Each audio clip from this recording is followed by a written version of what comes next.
Hello, everyone, and welcome. Sometimes we come across things in life which seems to be transformational yet unbelievable. Therefore, it would be wise to validate them on merit before accepting them. So, tonight, I decided to indulge into claims made by individuals and companies about chest x ray, just like this, which they claim now can be used to diagnose COVID-19 disease caused by coronavirus, and that artificial intelligence, AI, is making all this happen. And if this is true, and if it is the way they claim it to be, this is going to be a game changer in COVID-19 disease diagnosis. Why? Because all these months, the standard RT-PCR, which is the swab test as we know it, used to be expensive. And the total turnaround time to get the report was high. 1+ day, 2 days, that was the standard turnaround time. And over and above, you needed a doctor's prescription to get that done. Government was also getting it free of cost for people, but typically if you wanted to get it done, you had to pay for it. Whereas what these guys claim about the X-ray test or the X-ray AI-enabled diagnosis just takes about 5 minutes to diagnose and get the result. And also, they say it's completely contactless. Secondly, one of the biggest attribute what they have is that they can diagnose very promptly asymptomatic cases. So the people who don't exhibit any sign or the telltale sign of COVID-19 disease are still carrier of virus. They transmit to others.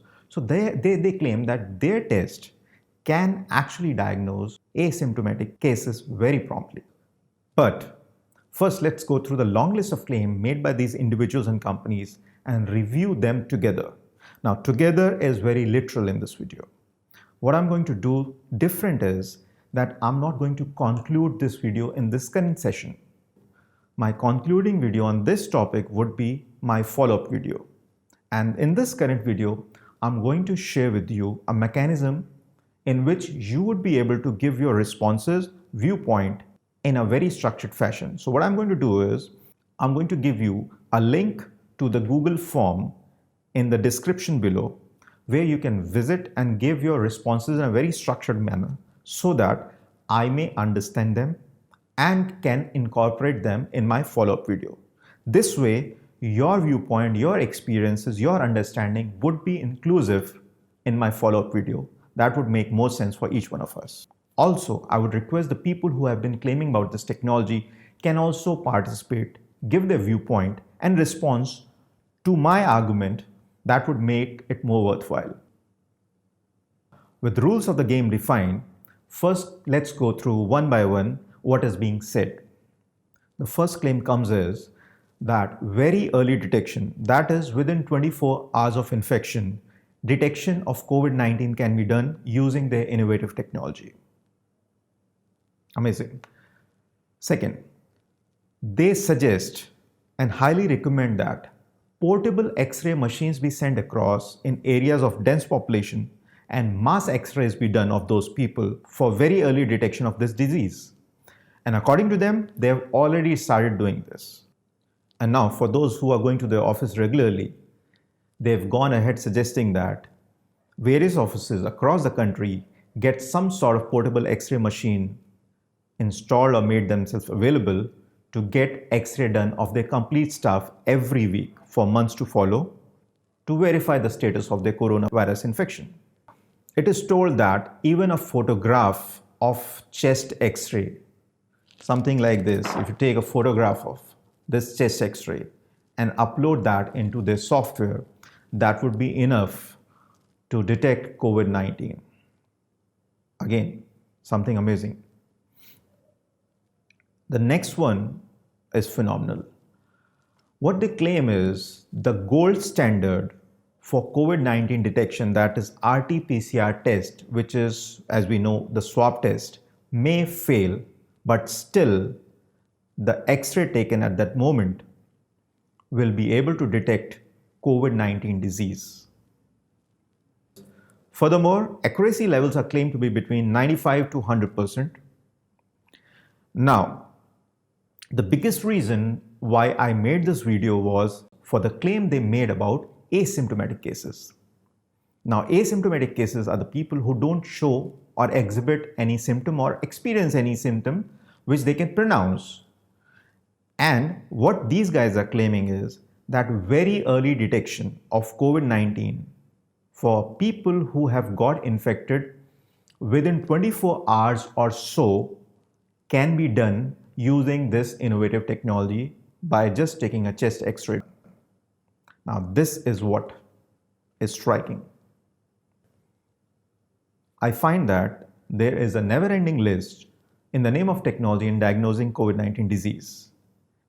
Not only this, there are people who wish to file patents for this technology, claiming that such kind of innovative breakthrough has not happened in US or Western world. There are reputed doctors across the country who are giving video testimonials and vouching for this technology. So I think this is a sizable amount of claim. Let's get to the next steps. Hi, I'm back with my coffee, some rain, and a little bit of humor.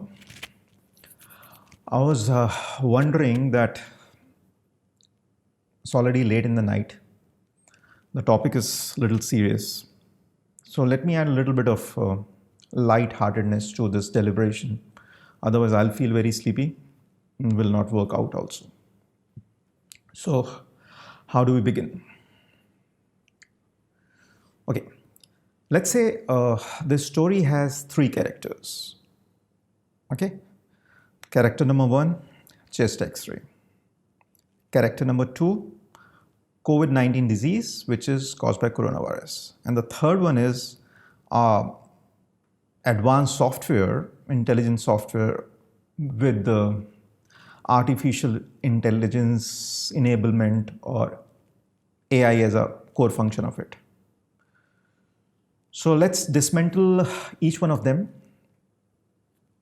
The first one being chest X-ray. Okay, I'll quickly run through. What is a chest X-ray? A chest X-ray is like there's a detector, there's a source of X-ray. You stand over here next to the detector. This detector or X-ray plate or what you call a cassette. This cassette has the film, so whatever traditional X-ray or digital X-ray or hybrid X-ray, which is CR. So this is an X-ray plate which gets exposed by the source of X-ray. You stand next to it and it captures your profile of your chest, right? So through the exposure of X-ray radiations. In medical radiology, they are the 2 most functional, useful and most popular X-ray diagnostic mediums. One is the standard X-ray and then the other one is CT scan. So I'll come to CT scan subsequently because that is relevant to this topic, which nobody is speaking about much. So what does a chest X-ray do? So once you have your chest X-ray exposed, the film which comes out will, what does it show? It show you your clavicle bones, it will show your rib cage, it may show your diaphragm, it will give you a profile of your heart. So this is typically a chest X-ray would look like, right? So now what these guys are trying to do is, they're not focusing on other things, they're focusing on your lungs.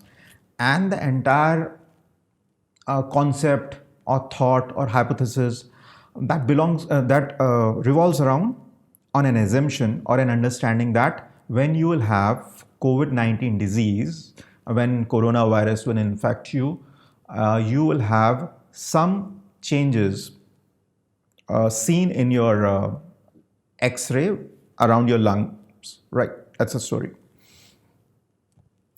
Not exactly story, but that would be, right? So what does X-ray do? When you look at an X-ray, the opaque things or the things which have higher density, they will show a little whiter. They'll be brighter. And lungs are less opaque and they allow the rays to pass through, so you will find your lungs to be pretty clean in your x-ray. So what these guys are trying to do is they are trying to analyze this x-ray, the single image, and try to find out if there are white spots or that which is called ground glass opacity, anything opaque of the minutest nature or larger nature. That's what they are trying to figure out in your chest x-ray. Now, where things go south is that, assuming first that essentially you would find changes in your lungs if you have COVID-19 during initial days is not guaranteed, right? So when they are claiming that if anybody gets infected by coronavirus and within 24 hours or so, or 36 hours, around when you get your chest x-ray done, they anticipate that they will get to see something out there, right? Which normally should not be there, which is again not true. So entire hypothesis of this anticipation is not true. Whether it is essentially in asymptomatic patients, it is not guaranteed that you will get that. In symptomatic patients, you get to see in chest x-ray typically after second, third, fourth day onwards. That is the trend. Now, why everybody is speaking about chest x-ray? Why not CT scan? You know what chest x-ray is like? Chest x-ray is like a photograph clicked of 4 friends, and then you see a hand popping out at the back. And now what you try to do is you try to figure out whose hand is that. But you cannot do, because that's a single dimension of picture which you have of chest. Whereas if they had spoken about CT scan, so how does CT scan work is, it also works on x-rays, but unlike chest x-ray, which is a single image with a reasonable resolution, CT scan does slice imaging, sectioning of your body. So if you're doing a slice imaging of your chest area, it will do a slice imaging of chest, your lungs, and all those body parts over there. So the possibility of finding changes in your lungs are much, much higher. That's why it is always advised to go for a better imaging technology, which is CT scan, rather than X-ray. Now, since these guys are speaking about chest X-ray, so coming back to chest X-ray, I'll now try to make you understand how does the progression of, that's the second character. The first character was chest X-ray. Second character in the movie is your coronavirus, which is causing COVID-19 disease. So how does that function? We all know that when we get infected by coronavirus, there are probably 3 sources of entry point of this virus in our body. One is through mouth, second is through nostrils, and third is through probably eyes if we touch them. But the most probable areas of entry point would be your nostrils and your mouth. Okay. And I don't think anybody is debating on that. Even those guys are not debating on it. And I do not find people debating on this fact that the entry point of virus is any other, which is the remotest ones. But the most common ones, universally accepted, is through your mouth and through your nostrils. And I'm not getting into how you get infected. We all know by touching, blah, blah, blah. So I'll start from the point that once you get infected or you have virus ingested inside your mouth, which goes inside your mouth, or it goes inside your nostrils. So now you are an individual, you have virus inside your body which has entered through nostrils or through mouth. Now, what happens to that? The virus does not keep running around your body. We have something called ACE2 receptors, which is the most favorite area of interest for these viruses. So they are very fancy towards these ACE2 receptors, and that's why this virus, they try to bind with this ACE2 receptor. Now recently, a couple of months back, it has been found that ACE2 receptors, and thanks to this discovery is going around coronavirus and COVID-19, that now it has been established that these ACE2 receptors, which are liking of this coronavirus, which they are fancy about, they are predominantly inside your nasopharyngeal cavity, inside your nostrils and inside your oropharyngeal cavity. So these viruses, depending on the amount of infection you have inside your body, you get inside your body, which is called the viral load which gets inside you. The first thing that happens is, if it has to happen, depending on your immunity, the multiplication of the virus happens initially in these areas, in the nasopharyngeal area and in your oropharyngeal area. So thereafter, it may move to your lungs, to your epithelial cells of your lungs. If it may move to other parts of body. These ACE2 receptors are also found in lungs, in your GI areas, in your heart. So coming back to the progression of the disease, you have the virus. The multiplication has started inside your nostrils, inside your nasopharyngeal area, in your oropharyngeal area, right? That is the upper respiratory tract. Now these guys are saying, which I find funny, is that, and I have not come across this study, they say that the moment you get infected by this virus, within 30 minutes, this virus starts doing naughty things or damaging your lung activity, your air exchange activity. Now, I have not read that. But the second thing what they are saying is that their X-ray can detect changes made by coronavirus, but the presence of virus inside your oropharyngeal, nasopharyngeal space will not be there. Now that is the remotest possible thing, because, and if it is so, then it is great. You know why? Because if the virus is inside your lungs and it is not inside your oropharyngeal, nasopharyngeal area, the biggest contribution you're doing to other people in the world is that you are not able to transmit virus, because the virus shedding, how you shed viruses, because of you have virus inside this area, and while you're speaking, you're coughing, talking,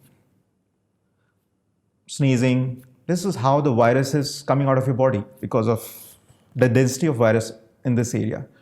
So when you do a swab test, it should, barring very few exceptions of some error or something, or technical reasons which we may get to later, if you have infection inside your body, the place where you would find it first would be in your nasopharyngeal area and oropharyngeal area. That's why, as a standard protocol, the swab is like this. There's a test tube. They take the swab, insert into your nostril. I've got that test done. A little, you feel a little uncomfortable. They dig a little deep inside. Then they do it in the other nostril as well with the same swab. Put it back in the test tube, which has the viral transport medium. Then they take another test tube and do it inside your mouth. and then they do the RT-PCR swab test of this.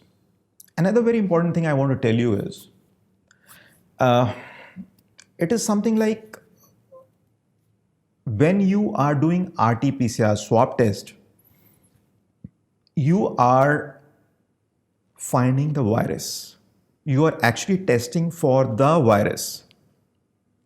Whereas what these people are saying and working on is something which transpires and is consequential because you get infected. How much consequence or how much lung changes happen in various kind of infected patient scenarios is very diverse. In asymptomatic patients, this change may not happen.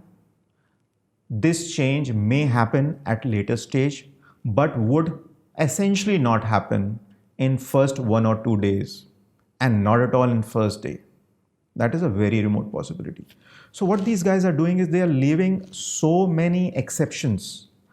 So suppose this is what the scale of measurement or accuracy or the outcomes or I would use the word reliability. If this is a scale of reliability, first of all, you are using X-ray. X-ray as your source to find things. Now, X-ray itself has reliability for the kind of, I would say, in terms of resolution and in terms of other indications would reduce the complete quality outcome to this. Next thing, you are adding so many exceptions to it, and then you are making high claims that within 24 hours, if somebody gets infected and thereafter, if you get the chest X-ray, then you will find some things or some changes. Now that gets reduced. Besides, when you have certain findings in your chest X-ray, they may be because of various different reasons, not only because of COVID-19. I'll just read them out, what it has to say and what people are saying. Okay. So now there's a bummer for these guys. This is ACR, that is American College of Radiology. What does it say? There's an article from American College of Radiology which says that the Centers for Disease Control, CDC, does not currently recommend CXR, which is chest X-ray, or CT to diagnose COVID-19. So I'll just repeat. CDC does not currently recommend chest X-ray or CT to diagnose COVID-19, period. Viral testing remains the only specific method of diagnosis, which is RT-PCR swab test. Okay. Now what they further they say is, generally the findings on chest imaging, now they have generalized, chest imaging could be chest X-ray or chest CT. Generally, the findings on chest imaging in COVID-19 are non-specific. They are saying findings on chest imaging in COVID-19 are non-specific and overlap with other infections. There could be other things also. Now, this is with reference to US, what they are saying is including influenza, H1N1, SARS, MERS, we know about them. Now this is specific to US now what they're saying, not the first one, including influenza, H1N1, SARS and MERS, that is generic to the world. Now what they're saying that even in US, being in the midst of the current flu season with a much higher prevalence of influenza in the US than COVID, further limits the specificity of CT as well. Now the dynamics have changed. COVID-19 has superseded any kind of current, as was the report are coming. Now, based on these concerns, the American College of Radiology recommends, they have gone ahead. CT is a higher resolution imaging technology. So they are saying even for CT should not be used to screen for or as the first line of test to diagnose COVID-19. So not even screening is allowed. CT should be used sparingly and reserved for hospitalized symptomatic patients with specific clinical indications for CT. Okay. Another one I would read through is, okay, even in your chest X-ray, when these guys are hunting for those white patchy things in your lungs, right? Even if they find that, these guys don't have the technology right now, which I understand, which they have written in one of the documents also.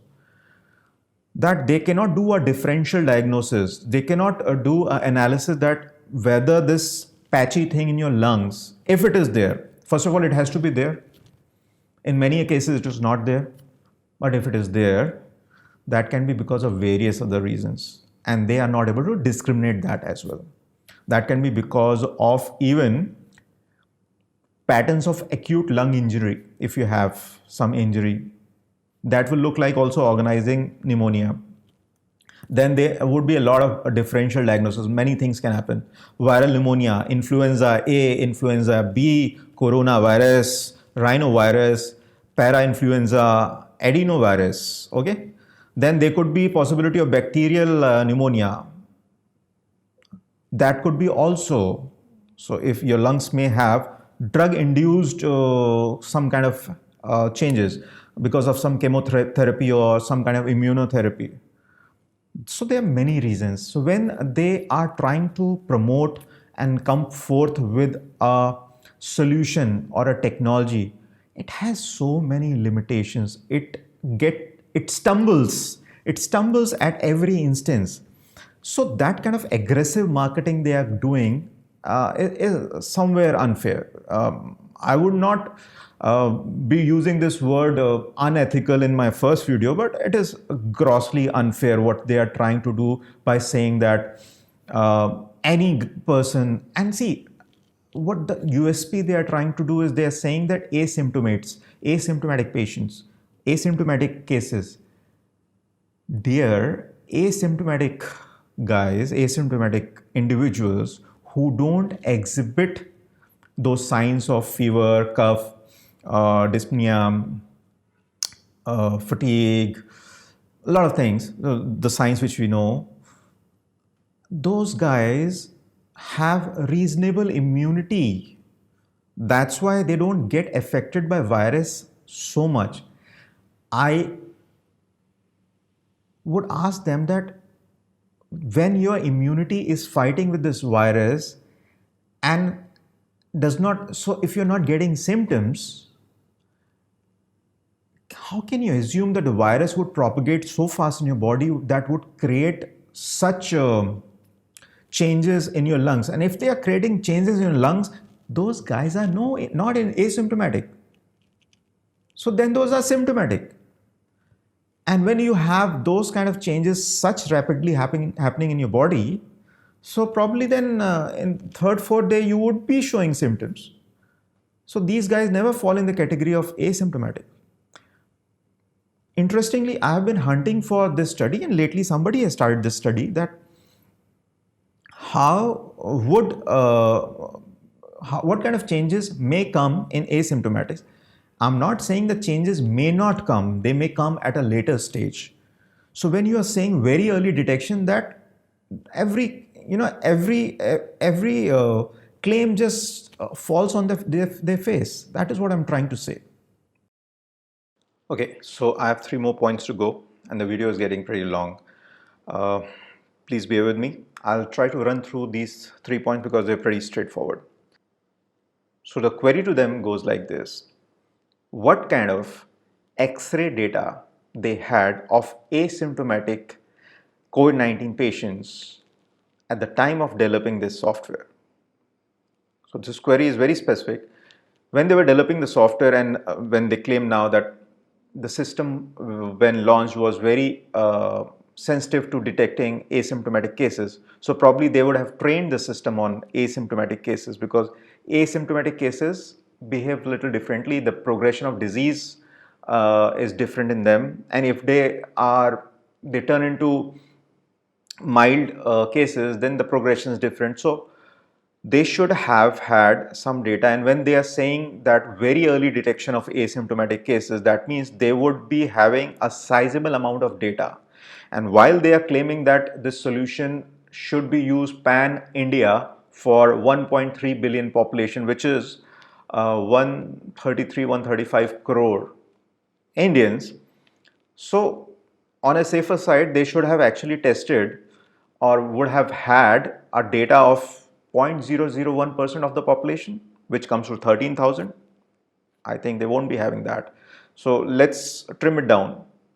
Did they have are data of asymptomatic cases, 1300 asymptomatic cases specifically with their contact tracing information that they got infected that day, and then they had those x-rays taken day 1, day 2, day 3, day 7, day 5, day 7, day 10th, and then they have trained, whether they have trained the system, artificial intelligence system, on these 1300 specific cases before launching their product. I would elaborate this on my second video, but I think they would have got the question, because the system doesn't work, the medical technology or medical science doesn't work like this, that they have taken a case of sample set of cases which were symptomatic, and they would actually show elevated signs of changes in the chest x-ray. So they cannot do a reverse engineering and start saying that, okay, symptomatic cases had this much changes in chest, so asymptomatic would have this much changes. So I think I put across my point. The next question to them is, and a very, very fair one. I don't think they would debate on this one. What kind of approvals they had from competent authorities before going public with this solution? Did they take any approvals? Because what I see, most of these individuals and companies don't come from a background of medical solution development. They are not medical companies. So there are two things to it. If they had that kind of background, they would have known what kind of sensitivity these solutions have, and especially in this case of pandemic, they would have not come forth with this kind of euphoria without following those protocols. Despite the fact they cannot project themselves to be so ignorant about this fact. And having said that, if they are not from the medical solutioning background, they should have actually known that, and which they admit, that they should have taken approvals, which they did not take before going public with the solution. Instead, they wanted, testimonials from clinicians, doctors. That is very debatable. So they omitted the very important protocol altogether. One last point quickly I want to make about the entire thing is that how they tend to harm with this solution, because this is a very important point. They say that this is a complete contactless approach, and which is not. Anybody who gives a thought about chest x-ray and their approach of taking portable x-ray machines in areas of dense population, taking portable x-ray machine, putting them into a room in a society, or taking them in a mobile van, what happens if they have taken x-rays of 200 people, right?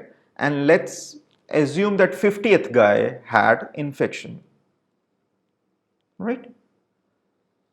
What kind of sanitization protocols they are using?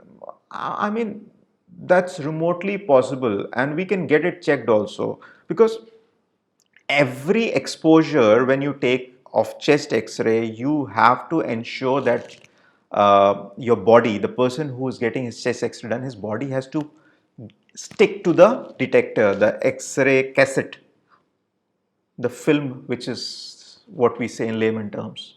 So your body has to stick to the detector, so that when the source projects x-ray beam, your x-ray comes proper. And when you do so, generally the technician asks you to take off your shirt and stick your body with your vest on, so that there are no artifacts, or the x-ray comes proper. Now when you do that, you have a cradle in which you put your face, so body touches that thing, the detector, your body touches if you're wearing a vest also, your shoulders, everything is actually touching that. You're breathing into the detector. So are they making sure that every exposure, before and after, they are using those extreme hygiene and sanitization protocols of wrapping them in sheets, and every exposure removing that sheet, then again using a sanitizer, wiping it off? What about this person actually getting into the van, touching other places? So are you sanitizing the entire van every time you're taking exposure, which you would not be doing it, right? So again, I request you not to, you look into a direction, because you have found a solution. Now you are actually looking out for a question to it. But either ways, the solution and the question doesn't match. And then you start morphing the question in a way so that you start projecting your answer, where it gets so confusing. The content which is in print, the content which you are speaking, and the things you are making people speak in testimonial, there is a lot of discrepancy altogether. So my request is that kindly watch this video. I really appreciate. Okay, I forgot to tell you, I myself am a healthcare technologist and I have overall experience of 22 years. My name is Gunjan Kumar, and I would request each one of you to watch my video, give your opinion, suggestions in the Google form, which I would share in the link, description link. And in all fairness, I would say with my, with my heart, that I love technology, I love innovation, and that in a way is my bread and butter also. But let's not do things over the top. You guys are talented, but probably the way the solution is put in and the way it is projected, it does not fit the goodwill altogether. So in the interest of humankind, let's be very fair in the projection. Probably there would be some innovations they should hold back in the lab and they stick to the research part of it. Cannot go in public with such kind of expression where it gets misleading, which I think. And again, I don't mean any offense. I have due regards for all people and appreciate the time and effort you guys have put into this solution. But believe me, I know, and I would probably share in another video, there is a gentleman from the Western world who was amongst the first one to come out with this research paper, and he kept it to the research only. That was his, side project or kind of hobby or interest. He did not go out in public and launched it, claiming it to be something. So thank you for your time, and I'll catch you again in the part 2 of this video, the follow-up video. My best wishes, and again, I don't hesitate to apologize that if I have offended anyone. It was my expression and understanding of things and the circumstances we are in all fairness, for the humankind. So let's do a wrap to this video. If you like this video, and of course to have my other videos which will be currently highly focused on COVID-19 and coronavirus and other things also. So please, if you like the video, give a thumbs up, like it, and also please subscribe so you get to know. There's a notification icon next to subscribe, so you would get a mail or a notification when my next video comes up. Thank you again. Thanks a lot.